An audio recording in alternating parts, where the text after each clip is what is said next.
September is out the door, so it's time to do a monthly recap.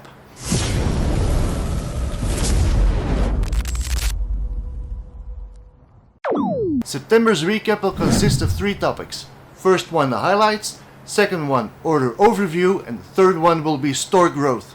Let's go! In September, svbrickshop had 4 noteworthy highlights.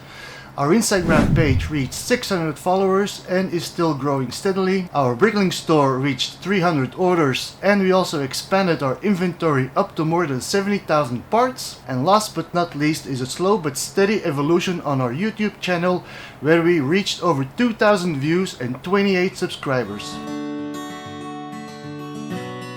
If you look at the orders sold, we can see that we sold 13 orders containing around 2,800 pieces with an average sale value of 20 euros.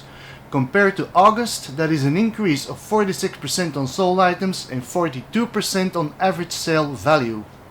September did pick up slow, where the majority of the orders came in on the second half of the month. Of the total of 13 orders, 8 of them were sold on our bricklink store and 5 on the brickowl store. If we compare the most sold colors between August and September, we see a small shift where black has taken up the top spot with over 1,200 pieces, followed by light bluish grey and surprisingly red.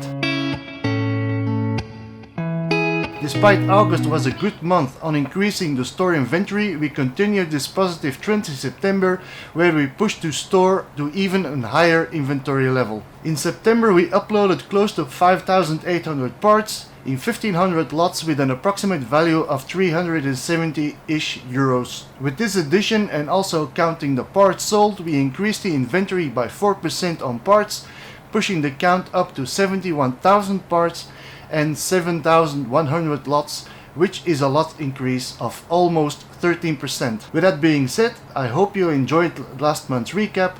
If you did, please like and subscribe for more.